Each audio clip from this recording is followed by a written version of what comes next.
The reception hall shimmered with chandeliers and white roses. My cousin, Clarissa, had always loved making an entrance, and tonight was her engagement party. I stood quietly near the dessert table, trying to stay invisible, when her shrill voice rang out across the room. "Well, well," she announced, her champagne glass raised. "Look who showed up, our family's little cautionary tale." Heads turned. My cheeks burned. She wasn't talking about anyone else. She was talking about me, the single mom who worked 2 jobs to keep food on the table. Clarissa smirked as whispers rippled through the guests. "Poor thing," she continued. "Couldn't keep a man around. Ended up alone, dragging a child with her. Not everyone is meant to have a real family, I suppose." The laughter that followed felt like knives. My hands clenched at my sides, but I forced myself not to cry. My little boy was at home with a babysitter. If he could see me now, I didn't want him to see me broken. Then Clarissa's fiancé, Daniel, stood up. He was tall, composed, his jaw set as he looked at her. "Enough," he said sharply. The room fell silent.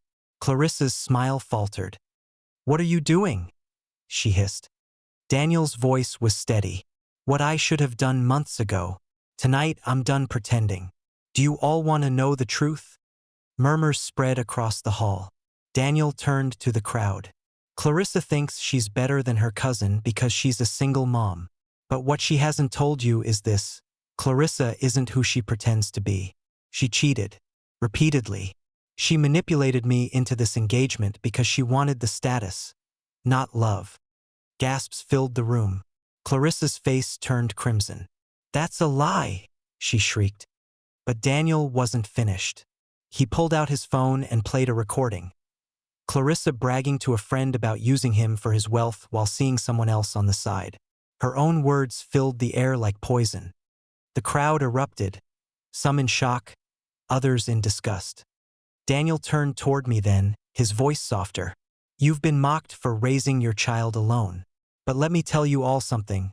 Choosing to raise a child, choosing to fight every day without giving up, that's strength. That's love. Something Clarissa will never understand." Tears welled in my eyes, not from shame this time, but from something far stronger, vindication. Clarissa lunged at him, but Daniel stepped back, tossing the engagement ring onto the table. "We're done.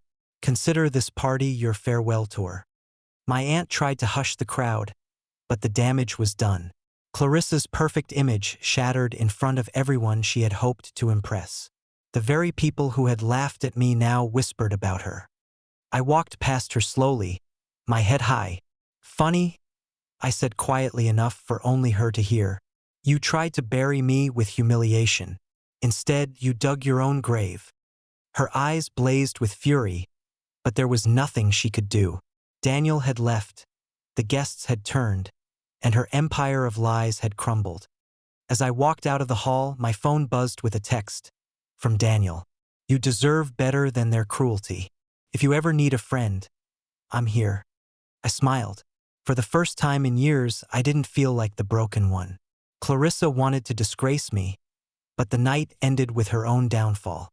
And that was revenge enough.